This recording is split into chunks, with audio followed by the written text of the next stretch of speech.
The Red Sox won 10 in a row. And then the All-Star break happened. And they lost their first 2 games out of the break. And then yesterday, their ace goes to the mound after losing 2 in a row. They get a big win. So I ask you guys, was the weekend a success or a failure for the Red Sox? Well, it's a failure. Lost 2. I mean, you want to get 2 out of 3 there, right? But that's one of the better teams in baseball. They got one of the better winning records. That was the question coming out of the break. Did they want the break that early? They were on a roll. You had that momentum. And it sort of hit them right in the face. You had 2 bad games. You win this one. I mean, it's a crochet game. Things weren't looking great at first, but hey, the 2 guys that you went and acquired in the offseason, the 2 big stars, Crochet and Bregman, stepped up for you big time yesterday. And Jesus, Abreu, my God. Well, Abreu, has the big hit because it looked like it was going to be one of those one of those early season Crochet starts where you waste it. But they had to have it. I wouldn't. I mean, obviously, you lose 2 out of 3, so you can't consider it a success or anything like that. But I don't think it's a disaster. I'll tell you what I am concerned about, Joe. Offensively, I know there's a lot of numbers out there, a lot of post and pre Devers numbers, and they look really, really good because of a 6-game stretch against the 2 worst teams in baseball. They swept the Rays after that, which was, I thought, the most impressive stretch of baseball that the team has played. I mean, tough 1-run games. All the games that they had been losing, they won what the first 3 games were 1-run games that could have gone either way, came from behind in the first 2. So really good games, but they're not hitting. What do you get, 7 runs over the weekend? They scored 14 runs in the 4-game sweep, and they scored 7 over the weekend against the Cubs. You take out the Rockies and the Nationals, and this team hasn't hit since Devers left. So you think it was a failure of a weekend? Failure's strong. Failure's strong, but I'm watching. You lost 2 out of 3 in your first test out of the break. I agree with Zoe. Break couldn't have come at a worse time. The team was just riding high. They did not want 4 days off after winning 10 in a row. And like I said, that Tampa Bay series those were good baseball games. All the games that they had been finding ways to lose earlier in the year, they found a way to win. The pitching's been great. I think the hitting needs to pick it up. Hitting absolutely needs to pick it up, but what do you do when in the first inning of multiple games? First 5 guys of the first 2 games. Literally. Runs. How do you come back from that when you can't hit? So, to answer the question, my take is it was a bit of a failure, but at the same time, the Cubs are a higher class, right? Like, we always talked about the tomato can game for the, crossing sports. Yeah. The tomato can game was always the Patriots were the higher class. Always. I think this weekend, you get a first-place team in the Cubs with something to prove. They proved that they had struggle hitting, and their pitching early on couldn't really do much. But with Crochet, it seemed like there was more confidence in the team, maybe a little bit more urgency, and I'm going to use that word a couple of times today. So was it a failure? I agree with you, Paul. It's probably not to that extent, but this was one of their first tests after a 10-game winning streak. Right. And you could say right now that they didn't pass. Right. They didn't pass. I'd agree with that. You can't call it a success by any stretch. I think Crochet did what aces do, and that was a must. I mean, must is, you know what I'm saying. Like, obviously the season's not over, but they needed to win that game yesterday to sort of stem the tide, and he went out and did what he's done. Yeah, you get out there. You got to get out of that city with 1 win with your best guy on the mound. So now you got to do that. I think 2 or 3 more times. Now you got the Phillies, you got the Astros coming. I think the Dodgers are in there. I know the Dodgers are struggling, but they're still LA. It's not going to be an easy series. They're going to have to do this now. You got to find. You can't lose 2 out of 3 when you play the good teams all the time. Right. So you got to bounce back and win some of these series. So I think this was also an eye-opening weekend of some of the needs they have, or some of the holes that they have, I guess, and needs that they need to make.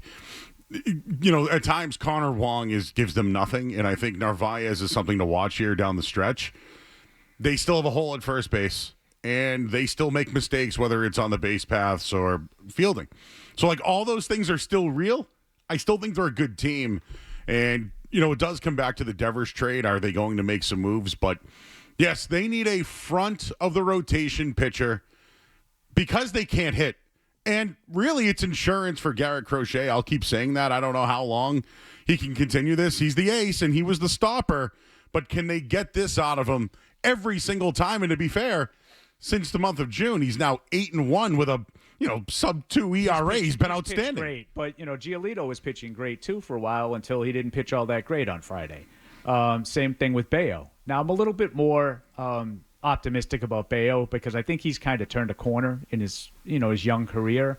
But I agree with you, Joe. I think they need a solid guy to knock those two guys down a peg. They need, a Joe Ryan that everybody's been talking about from it. They need a number 2 guy to go right next to Crochet. Takes a little pressure off Crochet to have to win every time.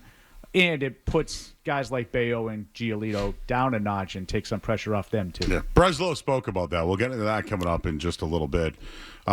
We have to talk about Alex Bregman. That guy's balls. I don't know how else to say it, man. I know they're trying to ease him back in. But I heard you guys doing this, Beetle, last week talking about manager Bregman. He is. And I'm not bringing up the cheating stuff or, trying to find signs or what he's doing, but he's making an impact in that clubhouse. But yesterday, pinch hit opportunity, 3-run homer. It motivated the whole team. You could see some of the young players like Marcelo Meyer really just, this is the guy. Great addition. Zoe, you said it off the top. They're free agents that they signed or trades that they made. They're keeping that team going right now. But you got a day from Crochet and a day from Bregman. It was huge to see that home run. And I look at that guy and I'm like, that guy's just balls. I'm not worried about Bregman, too. If he's cleared and he's ready to go health-wise, what it does is it gives, I don't want to say hope for the young guys, but the young guys see that and say that's our leaders. So everything this guy's been pumping us with, we believe it. We're feeding off it. It's the anti-Devers guy. I've been saying it from day one. Bregman was brought here to be a leader. They don't have any leaders on his team, or they didn't throughout the spring. They didn't throughout the early part of the season. He's your natural-born leader. And get ready for the extension. It's coming. Do you think they're going to give it to him? I don't think it is. So that's what I was going to ask. Yeah. I was just about to say that. Should the extension been waiting at home plate? Think about it when he was hurt. They were pumping his tires with, they were trying to get him to sell low. Yeah. Boris ain't going to let him do that. Nope. But I was wondering about that. Like, was that contract discussed when he was crossing home plate, like looking around like, hey, you guys sharpening that pencil over there? Are they sharpening the pencil for Bregman? Because, it's his decision. He's got the option. And for how much, Joe? Well, it's a lot of money. 40, right? It's a lot of money. So if he doesn't exercise the option, what do you think he thinks he's going to get? 40 but then who are you investing in if you don't have the Devers contract? Who's got the leverage in that? They kind of have to. Who's got the leverage in that situation? He does. Yeah. And especially as you point out, Joe, with Boris being the agent. Now, right. He might just decide, and Zoe, to your point, maybe he likes it enough here that he's like, no, I'm just going to pick up these options. I'll take in 40. I mean, it's not like he's not having paid. Right. 40 million is a lot of money. Right. I have everything you said about him as a leader. That's what I expected. He's hit better than I thought he would. I kind of thought he was on the back nine offensively. I thought he was down a little bit in his last year in Houston, and he's had a good solid year both on and off the field.